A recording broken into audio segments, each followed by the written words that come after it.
الحمد لله نحمده ونستعينه ونستغفره ونعوذ بالله من شرور أنفسنا ومن سيئات أعمالنا من يهده الله فلا مضل له ومن يضلل فلا هادي له وأشهد أن لا إله إلا الله وحده لا شريك له وأشهد أن محمدا عبده ورسوله أما بعد فإن خير الحديث كتاب الله وخير الهدي هدي محمد صلى الله عليه وسلم وشر الأمور محدثاتها وكل محدثة بدعة وكل بدعة ضلالة وكل ضلالة في النار فأعوذ بالله السميع العليم من الشيطان الرجيم بسم الله الرحمن الرحيم فاسألوا أهل الذكر إن كنتم لا تعلمون وقال النبي صلى الله عليه وسلم إن هذا العلم دين فانظر عمن تأخذون دينكم۔ محترم سامعین کرام، بزرگان دین، نوجوانان ملت اسلامیہ اور خواتین اسلام، مسلسل کئی خطبات جمعہ سے آپ حضرات کے سامنے اس بات پر گفتگو کی جا رہی تھی کہ قرآن و سنت کا مقام کیا ہے، رسول اکرم صلی اللہ علیہ وسلم کی عظمت، آپ کے دلائل کی حجیت اور قرآن و سنت کی حجیت کے لحاظ سے جو فرضیت اور وجوب ہے یا اس کی جو اہمیت اور عظمت ہے اور اس کا جو مقام ہے، اس سے متعلق آپ حضرات کے سامنے 2 ہفتہ پہلے تک گفتگو کی گئی، اور 2 ہفتہ پہلے آپ حضرات کے سامنے اس بات کو رکھا گیا کہ مسلمان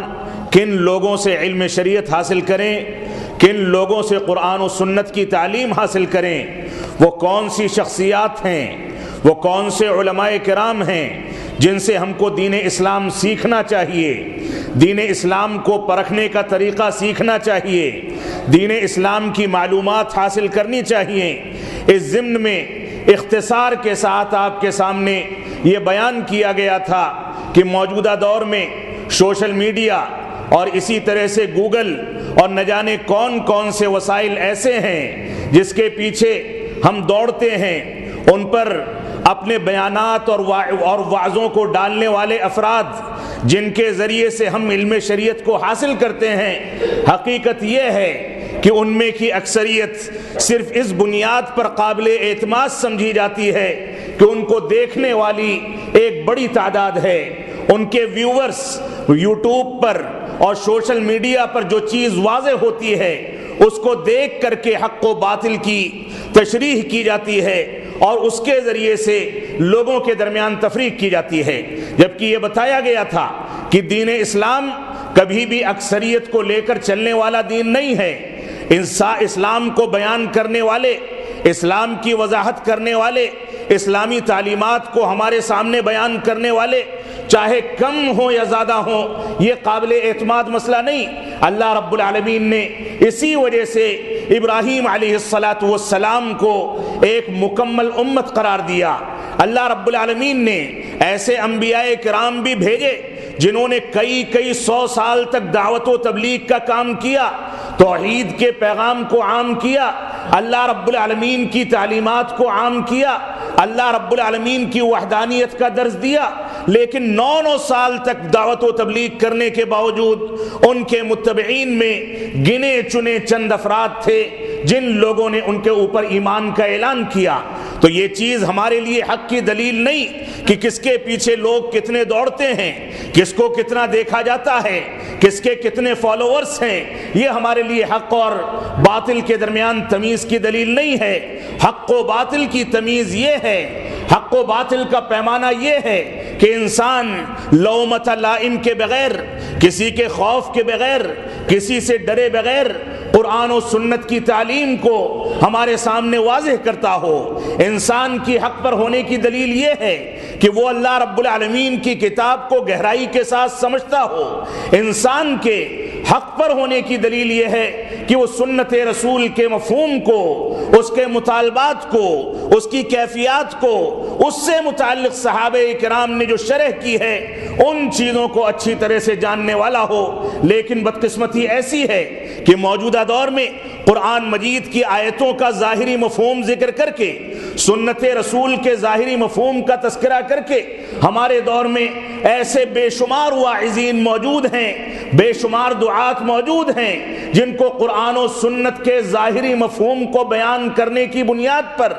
علماء حق کی صفوں میں شامل کیا جاتا ہے، جبکہ قرآن مجید یہ سنت رسول کے ظاہری مفہوم کو بیان کر دینا یہ کسی بھی انداز سے اسلام یا اسلام کی تعبیر نہیں ہو سکتا۔ قرآن مجید کے ظاہری مفہوم کو ذکر کرنے والے وہ ظاہریہ بھی تھے جنہوں نے ظاہری مفہوم پر عمل کیا، حدیث رسول کے ظاہری مفہوم کو ذکر کرنے والے وہ ظاہریہ بھی تھے جنہوں نے حدیث رسول کے ظاہری مفہوم کو ذکر کیا۔ لیکن اس دور کے علماء کرام نے ان لوگوں کی تردید کی، ان کے اوپر تنقیدیں کی، اور ظاہری مفہوم صرف ذکر کر کے اس کو عملی جامہ پہنانے کے نتیجے میں ان لوگوں کو باطل قرار دیا گیا، کیونکہ اسلام کی سچی تعبیر،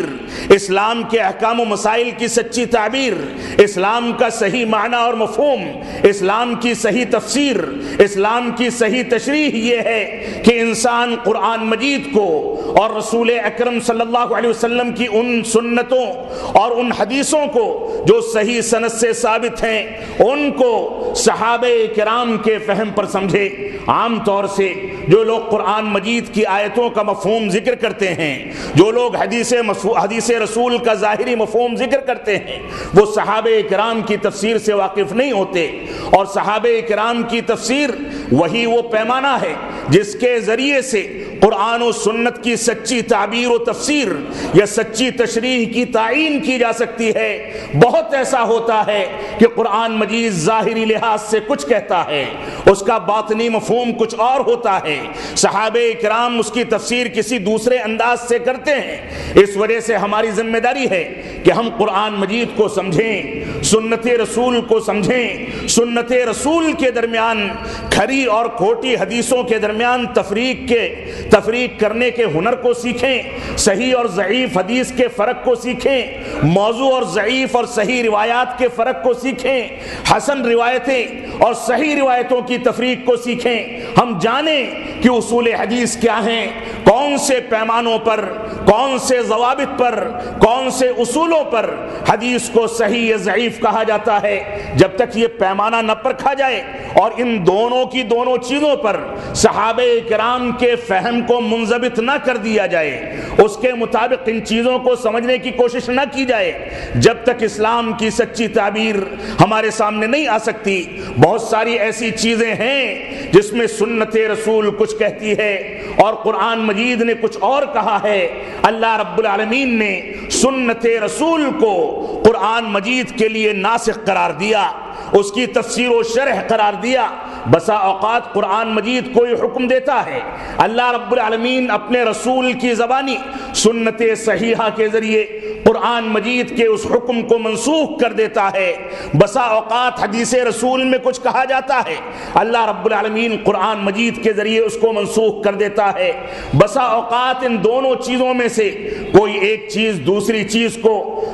چیز ایک چیز کو منسوخ کرتی ہے۔ یہ سارا کا سارا علم ہم کو صحابہ کرام کے اقوال سے، ان لوگوں کی تطبیق سے، ان لوگوں نے جو عملی زندگی، جو پریکٹیکل زندگی ہمارے سامنے پیش کی، اس کے ذریعے سے اس کی تعبیرات پتہ چلتی ہیں۔ اس سے یہ اندازہ ہوتا ہے کہ قرآن و سنت کے ظاہری مفہوم پر عمل کر لینا، صرف ان لوگوں کو سننا جو قرآن مجید کی آیتوں کو ذکر کرنے، اس کے تراجم پیش کرنے کا تو ہنر رکھتے ہیں، وہ قرآن مجید کی ایک آیت کو دوسری آیت کے بالمقابل پیش تو کر دیتے ہیں، لیکن وہ لوگ متشابہ اور محکم آیات اور احکام کے بارے میں تفصیلی علم نہیں رکھتے،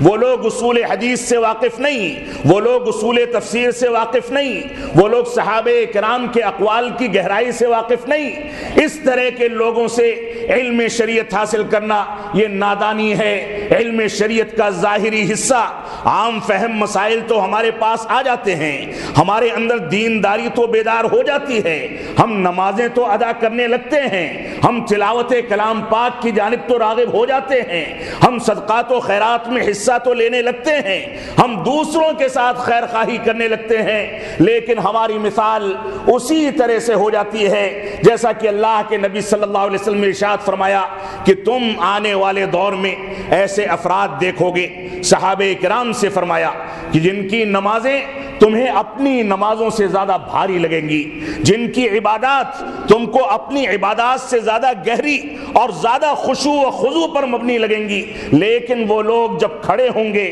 نماز کے لیے، تلاوت کے لیے، تو ان لوگوں کا ایمان ان کے دلوں سے نکل کر کے ایسے ہی بھاگ جائے گا جیسے تیر سے کمان سے تیر نکل کر کے بھاگ جاتا ہے۔ اللہ کے نبی صلی اللہ علیہ وسلم نے یہ تعبیر فرمائی، صرف ظاہری مفہوم کو، عبادات کو انجام دے دینا، تلاوت کلام پاک کا اہتمام کرنا، چہرے مہرے کو اسلامی طریقے سے ڈھال لینا، لباس کو اسلامی طریقے سے ڈھال لینا، مسجدوں کو آباد کر دینا، عبادات کو انجام دینا، دوسروں کے ساتھ اسلامی سلوک اختیار کرنا، یہ اسلام کا نام نہیں ہے۔ معاف فرمائیں گے، اسلام یہ ہے کہ اسلام کو اسلام کے اصولوں سے سمجھا جائے، اسلامی تعلیمات کی گہرائی سے سمجھا جائے، صحابہ کرام کی کیفیات اور ان کے فہم کے لحاظ سے سمجھا جائے۔ صحابہ کرام نے کس انداز سے تعبیرات پیش کی، کون سی تفسیر و شرح پیش کی، کس انداز سے زندگی گزاری، کس انداز سے چلتے تھے، کس انداز سے سوتے تھے، کس انداز سے جاگتے تھے، کس انداز سے کھانا پینا کھاتے پیتے تھے، کس انداز سے لین دین کرتے تھے، کون سی تجارتوں کے اندر اپنا پیسہ لگانا پسند کرتے تھے، کون سی تجارتوں کو اختیار کرتے تھے، کون سی کیفیات پر زندگی گزارتے تھے، لباس کیسا ہوتا تھا، چہرہ مہرہ کیسا ہوتا تھا، لوگوں کے ساتھ چلنے پھرنے کے آداب کا کس طریقے سے خیال کرتے تھے، شادی بیاہ میں کون سا اسوہ اختیار کرتے تھے، کھانے پینے میں کون سا طریقہ اختیار کرتے تھے، جب چلتے تھے تو ان کی نگاہیں کہاں ہوتی تھی، جب بولتے تھے تو کیفیت کیا ہوتی تھی، جب لوگوں سے لین دین کرتے تھے تو کون سے آداب اختیار کرتے تھے، وہ کسی بھی چیز میں ساری کی ساری وہ کیفیت نکال کر کے اس طرح سے رکھ دیتے تھے کہ گویا وہ چیز ابھی نازل ہو رہی ہے۔ اللہ کے نبی صلی اللہ علیہ وسلم کی وفات کے بعد بھی وہ لوگ اس کیفیت کو بیان کرتے ہوئے بالکل اس میں کھو جایا کرتے تھے، ڈوب جایا کرتے تھے۔ بالآخر صحابہ کرام کسی ایک صحابی رسول کی کیفیات کو بیان کرنے کی تعبیر کرتے تھے کہ اللہ کی قسم ہم نے اسی طریقے سے تمہاری کیفیت کو پایا ہے جیسے اللہ کے نبی صلی اللہ علیہ وسلم نے ہم کو حکم دیا تھا۔ تو جب تک یہ تعبیرات، یہ کیفیات، یہ انداز اور یہ اسلوب اختیار نہ کر دیا جائے، قرآن و سنت کو اصول و ضوابط کے مطابق نہ سمجھ لیا جائے، صحابہ کرام کے فہم کی کیفیت اپنے دل و دماغ میں نہ بیٹھا لی جائے، اصول حدیث اصول تفسیر کو نہ سمجھا جائے، جب تک سمجھ لیجئے کسی انسان کو اس بات کا اختیار نہیں ہے، اس بات کا حق نہیں ہے کہ لوگوں کے سامنے وعظ و نصیحت کرے، اور اگر اس کو بلغوا عنی ولو آیا کے تحت دین اسلام کی ایک بات کو دوسرے کی بات تک پہنچانا ہے، دوسرے کے کان تک پہنچانا ہے، تو اس کا واجبی فریضہ ہے کہ کیونکہ وہ عالم دین نہیں، اس وجہ سے علماء کرام کی جانب رجوع کرے، ان سے مسائل کو سمجھے، اس کے نقاط کو نوٹ کرے، اس کو اچھی طرح سے اپنے ذہن و دماغ میں بیٹھائے، اور اس کے بعد اس کی تعبیرات لوگوں کے سامنے پیش کرے، اور پیش کرنے کے بعد بھی وہ بتائے کہ میں نے ایسا پیش کیا ہے، کوئی غلطی تو واقع نہیں ہوئی۔ جب تک علماء کرام سے ہم لوگ جڑ کر کے یہ کام نہیں کریں گے، جب تک معاف فرمائیں دین اسلام کے سلسلے میں اپنی اپنی رائے قائم کرنے والے بے شمار افراد موجود ہیں جن کو ہمارے معاشرے میں ہم معروف کرتے چلے جا رہے ہیں، جن کی شہرتیں موجود ہیں، اور میں ایسے افراد سے موجود ہوں، واقف ہوں، اچھی طرح سے واقف ہوں، قریب سے واقف ہوں، جو لوگ اپنی خطابت کے لیے باقاعدہ شرطیں رکھتے ہیں، بولیاں لگتی ہیں، ان کے ایجنٹس ہوتے ہیں جو پیسے کی بنیاد پر ان کو اسٹیج تک پہنچاتے ہیں۔ ایسے ایسے افراد بھی موجود ہیں جن کا شمار علماء کرام میں نہیں ہوتا، کوئی انجینئر ہے، کوئی ڈاکٹر ہے، کوئی وکیل ہے،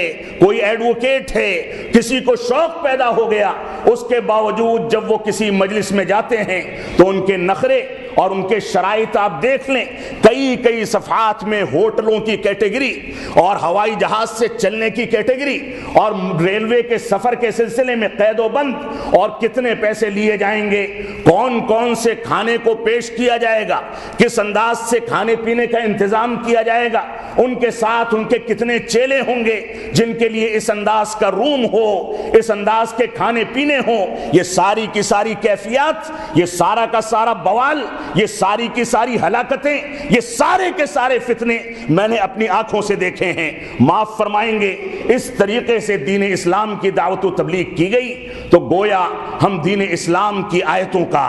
رسول اکرم صلی اللہ علیہ وسلم کی احادیث کا سودا کرتے ہیں، اور یہ سودا کرنا ہمارے لیے کسی بھی صورت میں نہ دنیا کے لیے بہتر ہو سکتا ہے نہ آخرت کے لیے بہتر ہو سکتا ہے۔ 2 ہفتے پہلے میں نے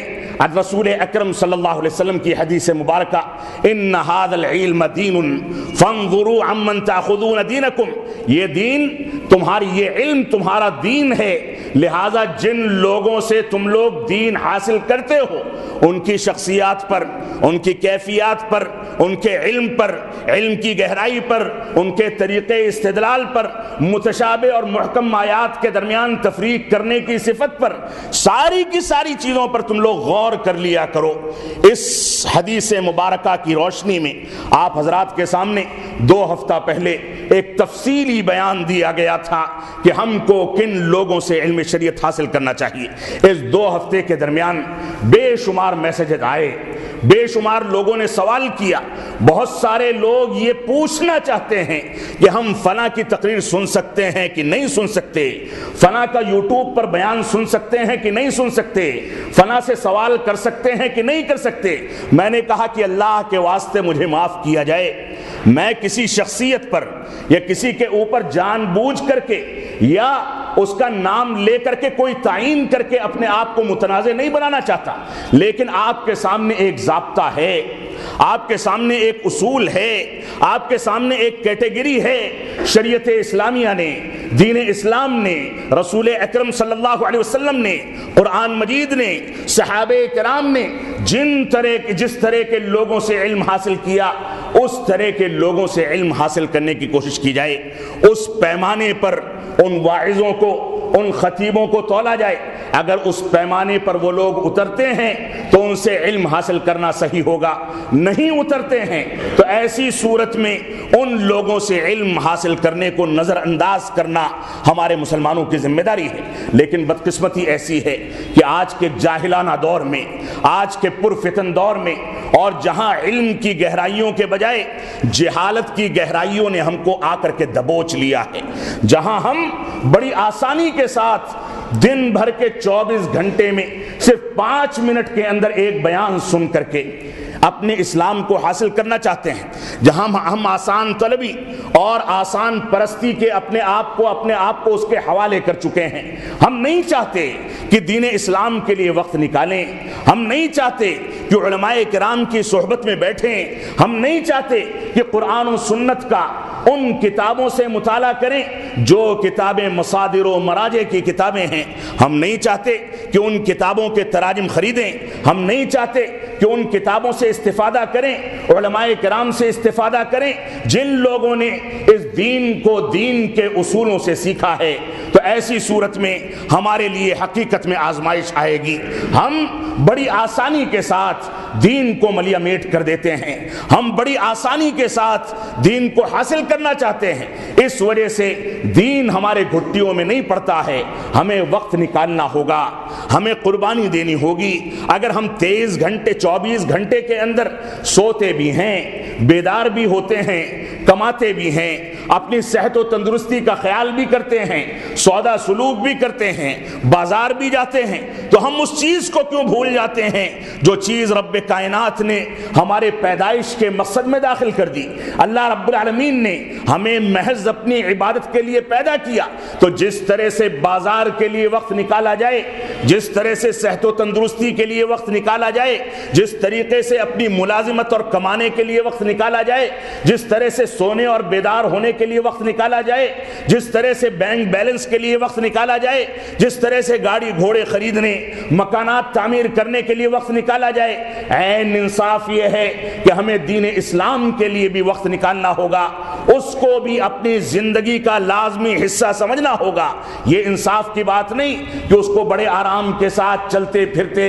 اپنی جیبوں سے نکال کر کے سن لیا جائے، یہ دین اسلام کے آداب کے خلاف ہے۔ پہلے شریعت اسلامیہ کے مسائل کو سمجھنے کے لیے مسجدوں کے ممبر ہوتے تھے، لوگ مسجدوں میں آداب کے ساتھ بیٹھتے تھے، ان کے سامنے بیانات جاری ہوتے تھے اور وہ اس پر عمل پیرا ہوتے تھے۔ لیکن آج کے دور میں انسان چلتا پھرتا ہے، بغل میں ڈیک چل رہا ہے، ڈی جے چل رہا ہے، گانے بجائے جا رہے ہیں، اس کے باوجود کان کی لیڈ لگا کر کے وہ شریعت اسلامیہ کو سنتا چلا جا رہا ہے۔ راستے میں چلتے ہوئے دین سیکھتے ہیں، لوگوں سے باتیں کرتے ہوئے چیزیں سن لیتے ہیں، یہ شریعت اسلامیہ کے آداب کے خلاف ہے۔ ہماری ذمہ داری ہے کہ ہم قرآن و سنت کے علوم کو، قرآن و سنت کے آداب کو سامنے رکھتے ہوئے، صحابہ کرام کی طرز زندگی کو سامنے رکھتے ہوئے حاصل کریں۔ اس کے بغیر ہم دین اسلام کو نہیں سیکھ پائیں گے۔ ہم نے اپنی شخصیت، اپنے اوقات، اپنا مال و متاع اور ساری کی ساری چیزوں کو اگر دین اسلام کے لیے وقف کر دیا،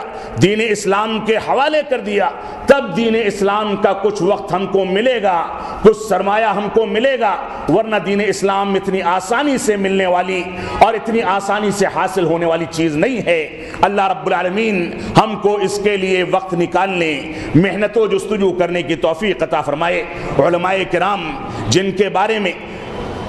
اس سے پہلے والے خطبے جمعہ میں بھی بات آنی تھی کہ وہ علماء جن سے علم شریعت حاصل کیا جانا چاہیے، ان کی صفات کیا ہونی چاہیے، آپ ان صفات کو بغور سن لیں،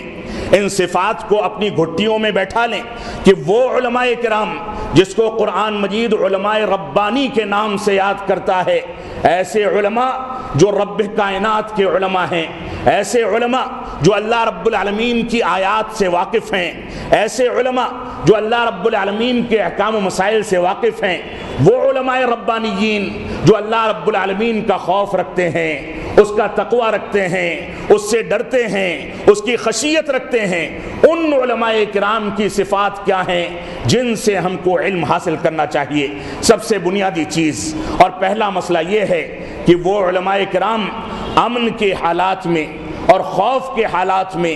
دونوں احوال میں امت کے لیے فکر مند ہوتے ہیں۔ ایسا نہیں ہوتا کہ امن و سلامتی کے احوال ہیں اور آرام کے ساتھ دین اسلام کو بیان کیا جاتا ہے، آرام کے ساتھ لوگوں کے سامنے وضاحت کی جاتی ہے، اور ذرا سا خوف لاحق ہوا، ملک میں اسلام مخالف حالات بنے تو وہ لوگ دبک کر کے اپنے گھروں میں بیٹھ جائیں، اپنی آوازوں کو بدل لیں، اپنے معاملات میں مصلحت کو سامنے رکھتے ہوئے مصلحت کے بہانے سے وہ تنازل اختیار کر لیں۔ ایسا نہیں ہے۔ اللہ رب العالمین کا فرمان ہے وَإِذَا جَاءَهُمْ أَمْرٌ مِّنَ الْأَمْنِ أَوِ الْخَوْفِ أَذَاعُوا بِهِ وَلَوْ رَدُّوهُ إِلَى الرَّسُولِ وَإِلَى أُولِي الْأَمْرِ مِنْهُمْ لَعَلِمَهُ الَّذِينَ يَسْتَنبِطُونَهُ مِنْهُمْ وَلَوْلَا فَضْلُ اللَّهِ عَلَيْكُمْ وَرَحْمَتُهُ لَاتَّبَعْتُمُ الشَّيْطَانَ إِلَّا قَلِيلًا۔ سورہ نساء کی آیت نمبر 83 میں اللہ رب العالمین نے ارشاد فرمایا کہ جن لوگوں کے پاس اللہ رب العالمین امن و سلامتی اور خوف کے احوال میں اپنے اوامر کو بیان فرماتا ہے، وہ اس کو پھیلا دیتے ہیں، وہ اس کو پھیلا دیتے ہیں، لوگوں کے سامنے اس کا شور مچاتے ہیں، لوگوں کے سامنے اس کی نشو و اشاعت کرتے ہیں۔ وَلَوْ رَدُّوهُ إِلَى الرَّسُولِ، اللہ رب العالمین نے فرمایا اگر ان معاملات کو، امن و سلامتی کے احوال اور خوف و ہراس کے احوال کو ان لوگوں نے اللہ رب العالمین کے رسول اکرم صلی اللہ علیہ وسلم کی جانب لوٹا دیا ہوتا، اور اہل علم کی جانب، ان لوگوں کی جانب جو گہرائی کے ساتھ شریعت اسلامیہ کو جانتے ہیں، ان کی جانب لوٹا دیا ہوتا لَعَلِمَهُ الَّذِينَ يَسْتَنبِطُونَهُ مِنْهُمْ، تو اس کی حقیقت کو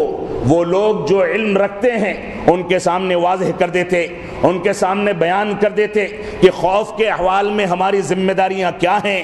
شدت اختیار کرنا ہماری ذمہ داری ہے یا دین کی طرف رجوع کرنا ہماری ذمہ داری ہے۔ اور آج کے دور میں علماء سوء یا وہ واعظین جو غلط راستے اختیار کرتے ہیں، جو غلط طریقے کے استنباطات کرتے ہیں، جو سوسائڈ بومبنگ اور اس انداز کی چیزوں تک کے جواز کے قائل ہیں، ان لوگوں کے بارے میں اگر آپ دیکھیں تو اس آیت کریمہ میں مکمل تفسیر موجود ہے۔ اللہ رب العالمین نے فرمایا کہ امن و سلامتی اور خوف و ہراس کے معاملات کو یہ لوگ رسول اکرم صلی اللہ علیہ وسلم کی دلائل اور علماء کرام کے پیچھے لوٹا دیتے ہیں، اور وہ لوگ ان کی رہنمائی کرتے ہیں۔ اور اس کے بعد فرمایا اگر اللہ رب العالمین کا فضل نہ ہوتا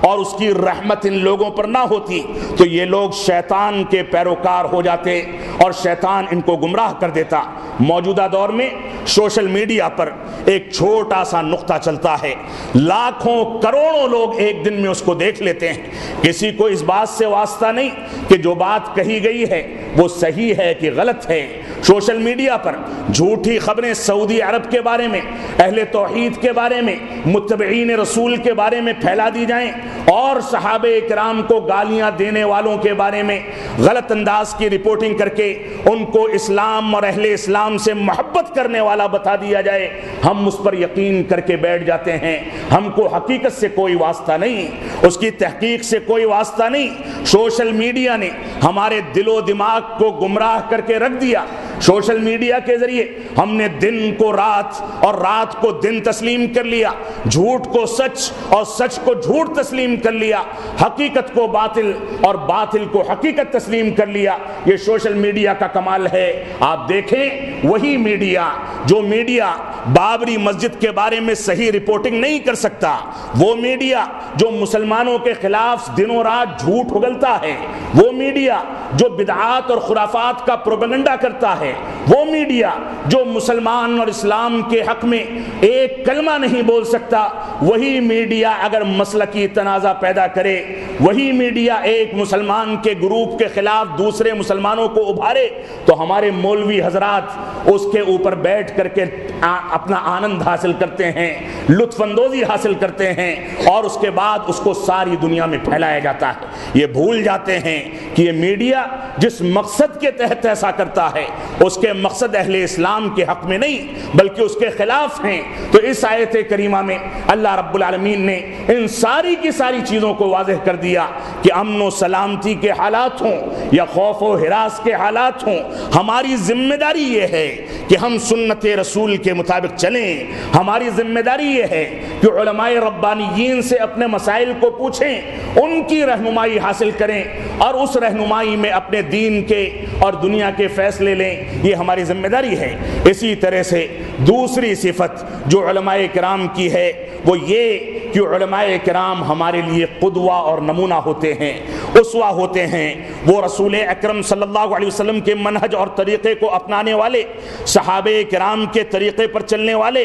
اور اس کے مطابق زندگی گزارنے والے ہوتے ہیں۔ جو کچھ کہتے ہیں اس پر عمل کرتے ہیں، جو کچھ بیان کرتے ہیں اس کے مطابق زندگی کو ڈھالتے ہیں۔ اللہ رب العالمین کا فرمان ہے اَتَأْمُرُونَ النَّاسَ بِالْبِرِّ وَتَنْسَوْنَ أَنفُسَكُمْ، کیا تم لوگوں کو اچھائیوں کا حکم دیتے ہو اور اپنے آپ کو بھلا دیتے ہو، خود اچھائیوں پر نہیں چلتے۔ اللہ رب العالمین نے اس پر اپنے غضب کا اظہار فرمایا ہے۔ تیسری صفت ان علماء کرام کی یہ ہے کہ یہ امت اسلامیہ کے احباب کے لیے،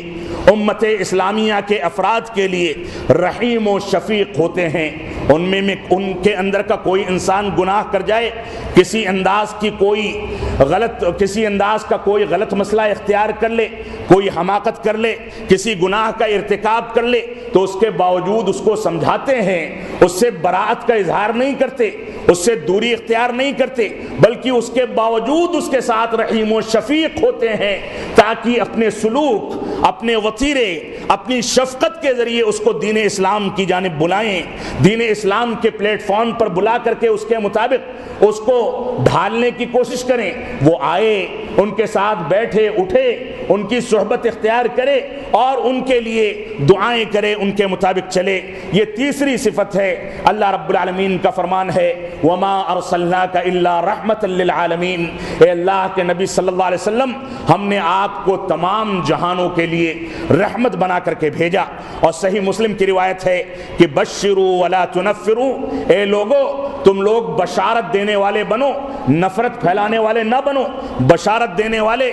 خوشخبری دینے والے بنو، لوگوں کے درمیان تفریق پیدا کرنے والا نہ بنو۔ وَيَسِّرُوا وَلَا تُعَسِّرُوا، لوگوں کے درمیان آسانیاں پیدا کرو، لوگوں کے درمیان مشکلات پیدا نہ کرو۔ یہ اللہ کے نبی صلی اللہ علیہ وسلم کا فرمان ہے۔ چوتھی صفت جو علماء کرام کے اندر ہونی چاہیے وہ یہ کہ وہ لوگ اللہ رب العالمین سے ڈرنے والے ہوتے ہیں۔ جب اللہ رب العالمین کے آیتوں کا، اس کی نشانیوں کا تذکرہ آتا ہے، رسول اکرم صلی اللہ علیہ وسلم کی سیرت کا ذکر کیا جاتا ہے، تو ان کی آنکھوں سے آنسو جھلک جاتے ہیں، وہ روتے ہیں، امت اسلامیہ کی خیر خواہی کے لیے، اس کی بھلائی کے لیے، اس کی ہدایت کے لیے پریشان رہتے ہیں، اور ان لوگوں کو راہ ہدایت پر لانے کے لیے ساری مشکلات کو بٹور لیتے ہیں۔ لیکن ان کے اوپر کوئی مشکل پڑے، امتی کسی انداز سے کسی مشکل میں گرفتار ہو جائے، علماء کرام اس چیز کو ہرگز برداشت نہیں کرتے۔ اللہ رب العالمین نے فرمایا الذین یبلغون رسالات اللہ ویخشونہ ولا یخشون احدا الا اللہ وکفی باللہ حسیبا۔ یہ علماء کرام جو علماء ربانی ہیں، ان لوگوں کا یہ وتیرہ ہے کہ یہ لوگ اللہ رب العالمین کے پیغام کو پہنچاتے ہیں، لوگوں تک واضح کرتے ہیں، اور اللہ رب العالمین ہی سے ڈرتے ہیں۔ رب کائنات کے علاوہ کسی کا ڈر، کسی کا خوف، کسی کا خوف و ہراس ان کے دلوں میں نہیں ہوتا۔ جو بات کھری کھری ہوتی ہے لوگوں کے سامنے بیان کر دیتے ہیں، ان کے سامنے کسی انداز کا کسی ملامت کرنے والے کی ملامت ان کو حق بیان کرنے سے روکتی نہیں۔ اللہ رب العالمین نے فرمایا یہ صرف اللہ رب العالمین سے ڈرتے ہیں، اللہ کے علاوہ کسی سے نہیں ڈرتے۔ وَكَفَى بِاللَّهِ حَسِيبًا، اور اللہ رب العالمین ان کا حساب لینے کے لیے کافی ہے۔ اللہ رب العالمین نے فرمایا انما یخشی اللہ من عبادہ العلماء، اللہ رب العالمین سے حقیقی خوف رکھنے والے اللہ رب العالمین کے علماء ہوتے ہیں۔ ان کو پتہ ہوتا ہے کہ کون سی چیز اختیار کریں گے تو کون سی نعمتیں ملیں گی، کون سے گناہوں کو انجام دیں گے تو کون سے عذاب سے ان کو دوچار ہونا پڑے گا۔ وہ عذاب قبر کی حقیقتوں سے واقف ہوتے ہیں، جہنم کے عذاب کی دردناکی سے واقف ہوتے ہیں، رب کائنات کے سوال و جواب سے واقف ہوتے ہیں، وہ پل صراط کی حقیقت کو جانتے ہیں، وہ جانتے ہیں کہ کس انداز کی زندگی گزاری گئی تو قبر کے سوالوں میں کامیاب ہوں گے۔ تو اس وجہ سے وہ اللہ رب العالمین سے سب سے زیادہ ڈرنے والے ہوتے ہیں۔ یہ علماء کرام کی ایک اور صفت ہے۔ اسی طرح سے تکلیفوں اور آزمائشوں میں وہ لوگ اللہ رب العالمین کے دین کو سامنے رکھ کر کے صبر کرتے ہیں۔ اللہ رب العالمین کا فرمان ہے وَتَوَاصَوْا بِالْحَقِّ وَتَوَاصَوْا بِالصَّبْرِ، یہ لوگ جو دین اسلام کو اپناتے ہیں، دین اسلام کی دعوت و تبلیغ کرنا، حق کی بات کی وصیت کرنا ان کی ایک صفت ہے، اور ان باتوں پر جو کچھ مشکلات ان کو آتی ہیں، ان پر الزامات لگائے جاتے ہیں، اتہامات لگائے جاتے ہیں، ان کی شخصیات کو مجروح کیا جاتا ہے، ان کے اوپر ان کو کمزور کرنے کے لیے نہ جانے کون کون سی ان کے خلاف سازشیں کی جاتی ہیں۔ ایسی صورت میں یہ لوگ گھبراتے نہیں بلکہ صبر کرتے ہیں اور صبر کی وصیت کرتے ہیں۔ یہ بھی ان کی ایک صفت ہے۔ ایک صفت ان کی یہ ہے کہ حکمت، مواعظ حسنہ اور جدال باللتی ہی احسن کے پورے فریضے کو سامنے رکھتے ہیں۔ اللہ رب العالمین کا فرمان ہے ادعو الی سبیل ربک بالحکمہ والموعظۃ الحسنہ وجادلہم باللتی ہی احسن۔ اللہ رب العالمین نے فرمایا کہ اللہ کے راستے کی جانب تم لوگ حکمت کے ذریعے، مواعظ حسنہ کے ذریعے اور جدال باللتی ہی احسن کے ذریعے لوگوں کو بلاؤ۔ اگر لوگ تمہاری باتوں کو سن لیتے ہیں، اس پر عمل پیرا ہو جاتے ہیں، تو حکمت کا اسلوب اختیار کرنا کافی ہے۔ تمہاری باتوں کو سنتے ہیں لیکن سن کر کے نظر انداز کر دیتے ہیں، اس پر عمل پیرا ہونے کی کوشش نہیں کرتے، تو مواعظ حسنہ کا اسلوب اختیار کیا جائے۔ اور اگر لوگ تمہاری باتوں کو سننے سے سرکشی کرتے ہیں، تمہاری مخالفت کرتے ہیں، تمہاری مجلسوں سے کٹتے ہیں اور لوگوں کو کاٹتے ہیں، تمہاری مسجدوں سے لوگوں کو روکتے ہیں، تو ایسی صورت میں تمہاری ذمہ داری ہے کہ جدال کا اسلوب اختیار کر کے ان کے خلاف حجت قائم کرو اور ان کی بولتی بند کر کے ان کو بالکل خاموش کر دیا جائے۔ اللہ رب العالمین نے تینوں اسالیب کا تذکرہ کر دیا، اور حقیقت یہ ہے کہ ہم کو معاشرے میں اسی انداز کے 3 افراد سے سامنا ہوتا ہے۔ کوئی ہماری باتوں کو سنتا ہے، اس پر عمل کرتا ہے، کوئی ہماری باتوں کو سنتا ہے